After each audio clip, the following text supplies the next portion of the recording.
नमः हरे नमः।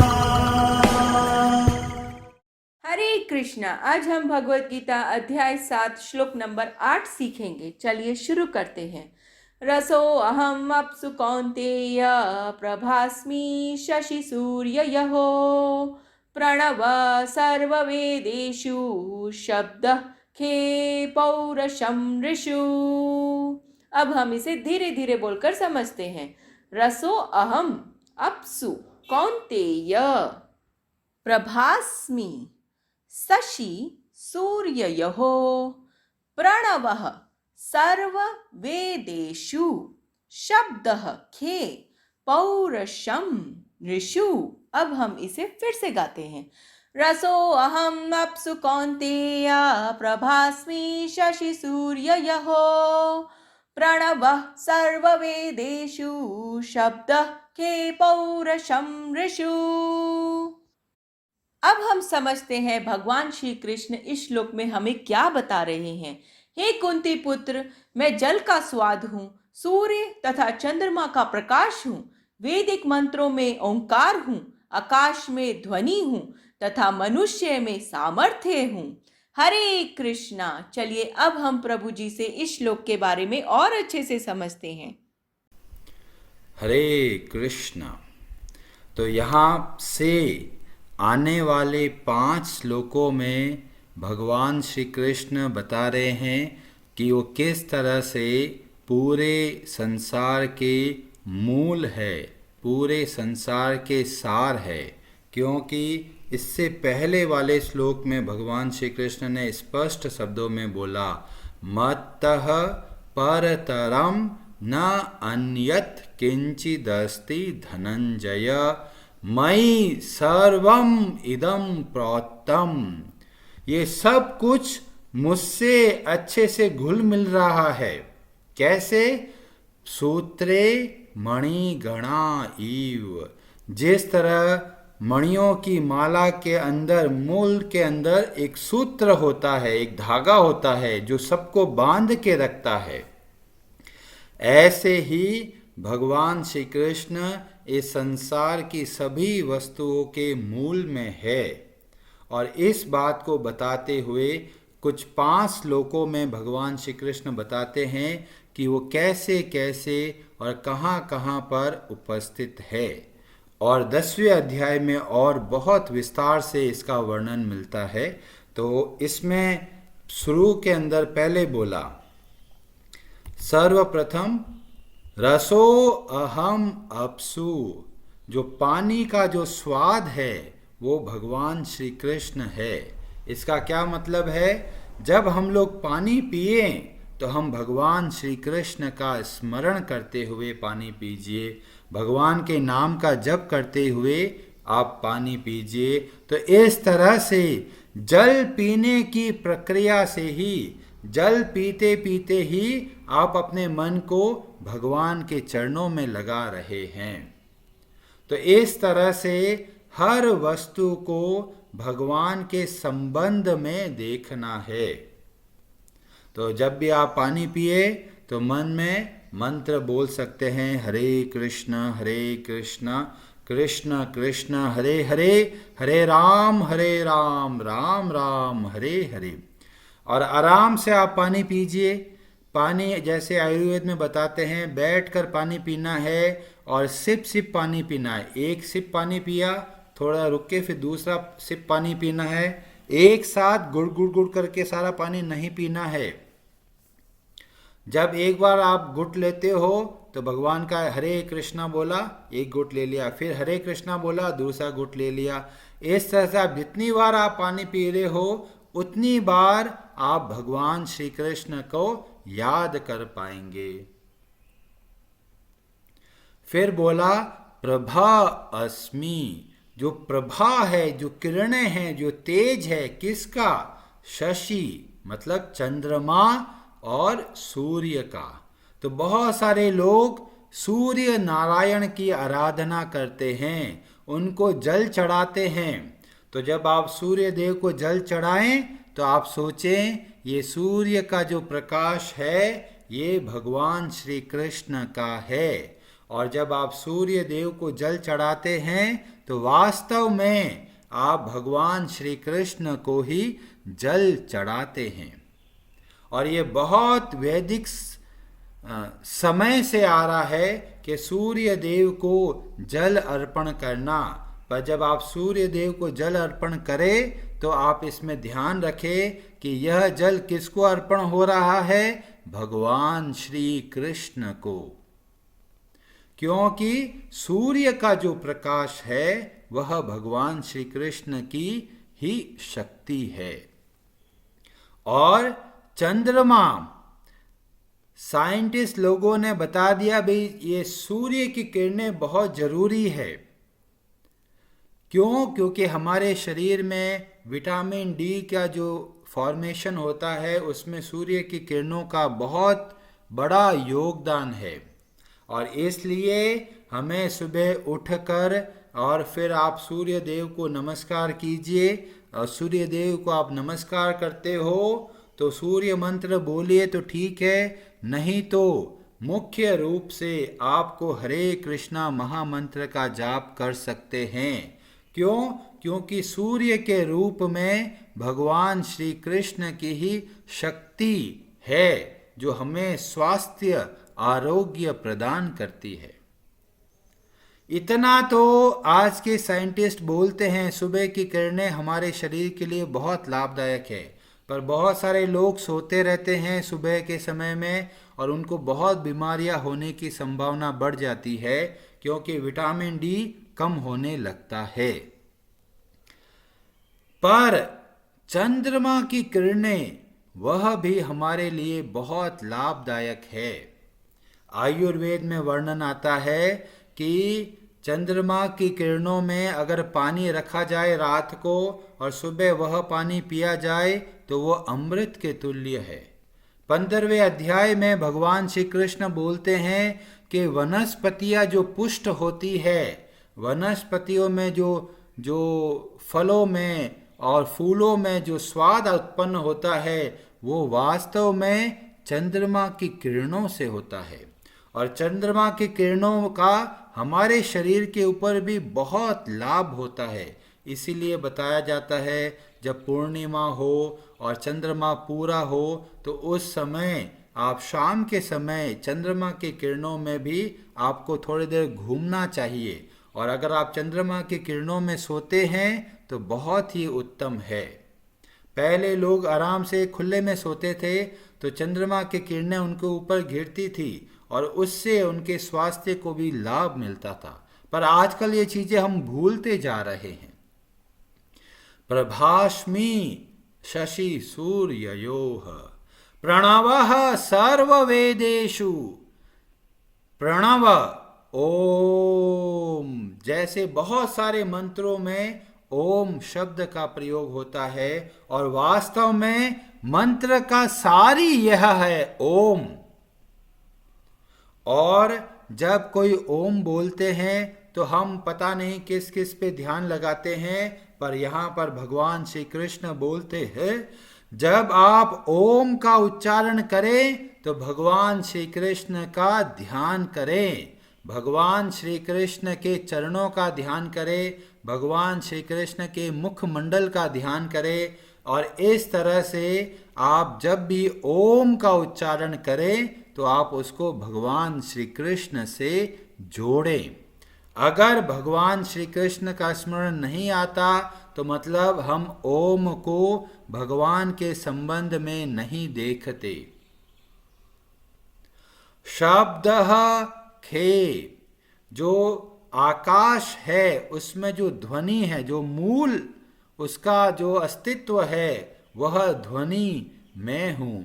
और आकाश से ही सारे और 4 पंच तत्व प्रकट होते हैं। तो जो 5 पंच तत्व होता है पृथ्वी, जल, वायु, अग्नि और आकाश, जो आकाश है वो सबसे सूक्ष्म है और वहीं से और तत्व प्रकट होते हैं। और उसके अंदर भी जो मुख्य तत्व होता है वह ध्वनि, जो कि भगवान श्री कृष्ण का हमें स्मरण कराने में सहायक होती है।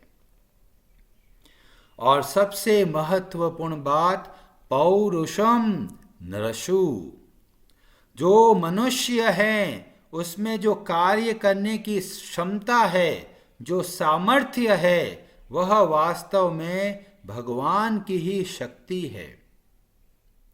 आजकल बहुत सारे लोग कहते हैं, देखो मैंने मेहनत करी है, मैं इतना होशियार हूं और मैं इतना पैसा कमाता हूं, भगवान का क्या लेना देना, मैं मेहनत करता हूं, मैं पैसा कमाता हूं। तो बोलते हैं ये सामर्थ्य कहाँ से मिला है? ये सामर्थ्य भगवान श्री कृष्ण की कृपा से मिला है। और इस बात को जब हम ध्यान रखें कि हमारा जो करने का सामर्थ्य है वह भगवान श्री कृष्ण की ही शक्ति का एक अंश है, तो हम कभी भी घमंडी नहीं बनेंगे। और जब हम भगवान को भूल जाते हैं तो हमारे अंदर अहंकार आ जाता है। अरे मैं तो बहुत अच्छा बोलता हूँ, अरे मैं तो बहुत अच्छा खाना बनाता हूँ, अरे मैं तो बहुत अच्छा घर की सफाई करता हूँ, अरे मैं तो बहुत अच्छे से ये कार्य तो मैं बहुत बढ़िया कर सकता हूँ। पर ध्यान रखें कि ये जो सामर्थ्य मिला है कार्य करने का, वो भगवान श्री कृष्ण की ही कृपा से मिला है। आप बहुत अच्छा बोलते हैं या बहुत अच्छा कार्य करते हैं या बहुत बुद्धिमान है या बहुत ज्ञानवान है या जो भी आपके अंदर सबसे जबरदस्त गुण है, वो भगवान की शक्ति का ही अंश है।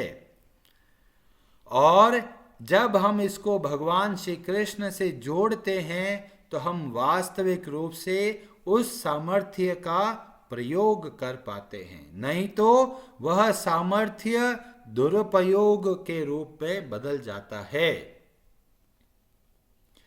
इसमें एक बहुत अद्भुत बात हमें देखने को मिलती है। रामचरितमानस में सुंदर कांड का वर्णन आता है और वर्णन आता है रावण का। बहुत ही शक्तिशाली, बहुत ही सामर्थ्यवान, पूरे लोकों को जीत लिया, और पर उसने इस बल को भगवान के संबंध में नहीं देखा, इसीलिए वह इस शक्ति का दुरुपयोग करने लगा और जहां चाहे वहां तरह तरह का स्त्रियों के बलात्कार किया, रेप किया। इतना निर्दयी रावण, इतनी महत्वपूर्ण शक्ति प्राप्त करके उसने इसका पूरा का पूरा दुरुपयोग किया। और हमें ध्यान रखना है, हम रावण के अनुयायी नहीं बनना है। जो भी सामर्थ्य मिला है उसको भगवान से जोड़ना है। भगवान को के धन्यवाद नहीं देंगे तो ये सामर्थ्य दुरुपयोग में काम होता है। इसलिए हमें इस बात का ध्यान रखना है कि जो भी हमारे अंदर थोड़ा भी सामर्थ्य है, गुण है, शक्ति है, उसको आप भगवान की कृपा समझ के भगवान को धन्यवाद देते हुए कार्य कीजिए। कभी भी आपको लगे कि अहंकार आ रहा है, इसका मतलब आप अपने सामर्थ्य को भगवान से नहीं जोड़ रहे। तो सुंदरकांड में वर्णन आता है, रावण की सभा में हनुमान जी बंधे हुए हैं और वार्तालाप चल रहा है। और रावण पूछता है, हे वानर, किसके सामर्थ्य से तुमने अशोक वाटिका उजाड़ डाली? अब हनुमान जी क्या जवाब देते हैं, वो हमारे लिए बहुत बड़ा आदर्श स्थापित करते हैं। हनुमान जी बोलते हैं, जाके बल लवलेश ते, जिसके बल के छोटे से अंश को प्राप्त करके ते मतलब तुम, जीतहु चराचर झारी। हे रावण, जिसके बल के एक छोटे से अंश को प्राप्त करके तुमने इस तीनों लोकों पर विजय प्राप्त कर ली है।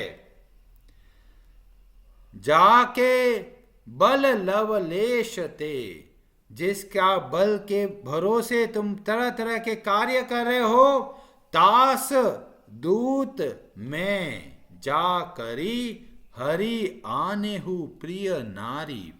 वो भगवान श्री हरि का मैं एक दूत मात्र हूं। भगवान की कितना बड़ी प्रशंसा करते हुए हनुमान जी बोलते हैं, मैं तो कुछ भी नहीं हूं, एक छोटा सा उनका दूत हूं।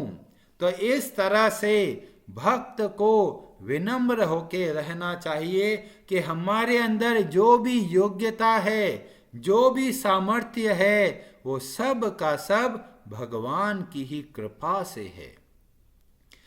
जब हम इस बात को समझेंगे कि हम सब भगवान के इस कृपा से ही इस जीव जगत में रह पा रहे हैं, तो हमारे मन में स्वतः ही कृतज्ञता का भाव उत्पन्न होता है। हे भगवान, केवल आपकी ही कृपा से यह सब संभव होता है, मेरा कोई सामर्थ्य नहीं है। इस तरह से आप भगवत गीता का भी अध्ययन करेंगे तो आपको भगवत गीता बहुत अच्छे से समझ में आएगी। बहुत सारे लोग गलती करते हैं, सीधा भगवत गीता खोलते हैं और सोचते हैं अरे क्या है, संस्कृति तो है, पढ़ के समझ जाएंगे, और क्या, हमें किसी भक्तों की जरूरत नहीं है, हम खुद पढ़ सकते हैं। और जो लोग इस तरह से भगवत गीता खोलते हैं उनको बहुत कम समझ में आता है, और जो भी समझ में आता है सब उल्टा सीधा समझ में आता है। इसीलिए हम जब भगवत गीता आरंभ करते हैं तो हम प्रार्थना करते हैं, कार्पण्य दोषोपहत स्वभावः प्रच्छामि त्वां धर्म सम्मूढ़ चेताः यत् श्रेयः स्या निश्चितं ब्रूहि तन्मे शिष्यस्ते अहम शाधिमां त्वां प्रपन्नम। हे भगवान, मैं आपकी शरण हूं और आपकी शरण हुए मुझे शिक्षा दीजिए। मेरा कोई सामर्थ्य नहीं है कि आपकी दिव्य वाणी को मैं समझ पाऊं, अतः भगवान आप ही कृपा कीजिए। और थोड़ा और आगे चलते हैं। सुंदरकांड के बाद में आता है लंका कांड। लक्ष्मण जी मूर्छित हो गए। सुषेण वैद्य बोलते हैं हिमालय से जड़ी बूटी चाहिए, और हनुमान जी तुरंत जाते हैं। बहुत बड़ी कथा है, संक्षेप में हनुमान जी वहां पहुंच गए, पूरा का पूरा एक पहाड़ उठा के लेके आ रहे हैं। इतना बड़ा विशाल काय हनुमान जी का शरीर, और उसके ऊपर भी बहुत बड़ा पर्वत। अब ये जैसे ही जा रहे होते हैं लंका के रास्ते में, तो वहां रास्ते में आती है अयोध्या। वहां पर भगवान श्री राम के प्रिय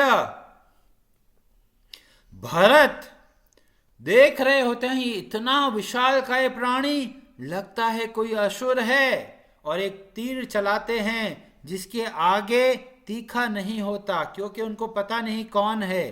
तो केवल थोड़ा सा मूर्छित करने के उद्देश्य से भरत महाराज एक तीर चलाते हैं, और सीधा हनुमान जी को लगता है, हनुमान जी राम राम राम करते हुए भूमि पे गिरते हैं। और जैसे ही भरत सुनते हैं राम शब्द, वो भाव व्याकुल हो जाते हैं, अरे ये तो बहुत बड़े भक्त हैं, मैंने ये क्या कर दिया। और थोड़े समय के बाद में हनुमान जी मूर्छा से जागते हैं और सब बातें बताते हैं। समय बहुत कम है, क्या करना है। तो भरत जी बोलते हैं, आप मेरे इस बाण के ऊपर बैठिए। हनुमान जी सोच रहे हैं, मैं इतना विशालकाय, उसके ऊपर इतना बड़ा पर्वत, हम दोनों एक बाण के ऊपर कैसे बैठेंगे, और बैठ भी गए तो चलेगा कैसे। और तुलसीदास जी लिखते हैं, सुनी कपि मन उपजा अभिमाना। हनुमान जी को लगा, अरे ये कैसे मेरे को उठाएगा। मोरे भार चल ही किमि बाना, मेरा इतना भार है, ये बाण कैसे चलेगा। अब तुरंत उन्होंने क्या किया, सीधा अपने सामर्थ्य का ध्यान नहीं दिया, भरत जी का भी ध्यान नहीं दिया, उन्होंने सीधा भगवान राम का ध्यान किया कि बाण के अंदर क्षमता आ सकती है। और क्या बोला, राम प्रभाव विचारी बहोरी। भगवान श्री राम का प्रभाव का विचार किया। बंदी चरण कह कपि कर जोड़ी। और हनुमान जी बोलते हैं, अति शीघ्र जाना है, और आप जिस तरह का उपाय बता रहे हैं बहुत ही उत्तम है। और बाण के ऊपर हनुमान जी, और हनुमान जी के ऊपर पर्वत, और वो बाण तुरंत लेके जाता है सीधा भगवान श्री राम के पास। तो कहने का तात्पर्य है, हमें भी जीवन में कई बार लगता है, अरे हमारे अंदर सामर्थ्य नहीं है, इतना बड़ा पहाड़ है दुख का, कैसे पार करेंगे। तो हमें हमारे सामर्थ्य पे भरोसा नहीं करके भगवान का सामर्थ्य का स्मरण करना है। और इस तरह से जीवन में कितना भी बड़ा कष्ट आ जाए, कितना भी बड़ी विपत्ति आ जाए, हमें भगवान श्री कृष्ण पर पूर्ण आश्रय रखना है। और जब हम पूर्ण आश्रय रखते हैं तो हमारे जीवन में बहुत ही तीव्र गति से भक्ति बढ़ती है। हरे कृष्णा जी, आप सबका बहुत बहुत धन्यवाद। हरे हराये नमः।